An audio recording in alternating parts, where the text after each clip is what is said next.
Hi everybody, as promised, the sun's out, so I'm out working on the fx650. Now when we had it running, we'll do an update. The wiring is sort of 60% done. Got all this fitted in, the loom,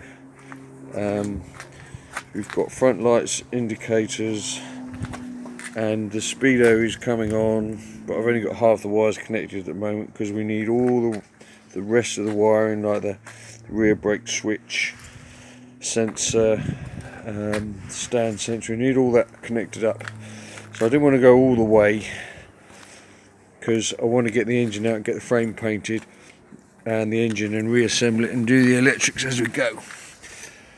But when we had the engine running,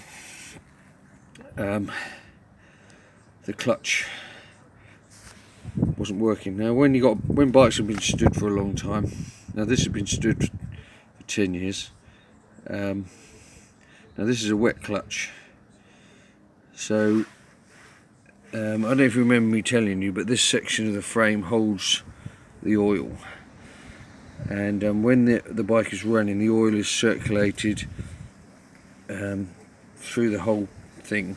When it's left standing, the oil drains back down again. So you check the oil levels after it's warm, and then you'll know that's how you take the oil off the dipstick. So the dipstick's at the top of the frame here. If you check the oil when it's been standing, the oil drains out, pushes the oil level up. So I understand from another chap, he says you need to check the oil when you come back in off a run, when it's pumped all around the engine, and that will tell you your oil level. Anyway, as the clutch was stuck, I thought I'd take the cover off. All the nuts came out really easily, which was surprising because everything was so corroded on here. I imagined a couple of them was going to snap. So took all the nuts out, the rubber mallet really gently tapped the casing, and she starts coming off because it's sitting on a dowel that's in the body there and a dowel which is in the casing. So you just tap it and it slowly comes off of there. So we'll have to clean all this gasket off, put a new gasket on. But I've taken these 4 nuts out here, taken the front of the basket off, and now all the clutch discs, clutch plates, they look okay as far as I know. This is all moving. I've taken the spark plug out, put a socket on here. The engine's all moving, so I was wondering whether the clutch wasn't working through all the cable adjustment. So I'm going to reassemble it for now without the new gasket because I want to bring the engine out, paint it all. We'll put a new gasket on during that process while I've got it on its side, and get that put back on. But this is moving now, all the plates are free. Whether they were just stuck together because the oil had drained down and they got stuck, because it's a wet clutch, this is lubricated by the oil. So whether they were just stuck together, we'll find out when we reassemble it. But that's all clean now. All I've done is wiped them down with tissue paper, clean the oil off. Everything is moving. If you do take this apart, watch your hands on the actual basket itself. The aluminium is so sharp, and then you try and turn that.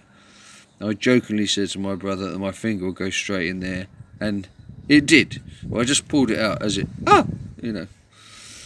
But bear that in mind. If you're going to try and turn that, get a bit of rag on there and turn it, make sure it's all free, or get a socket on here.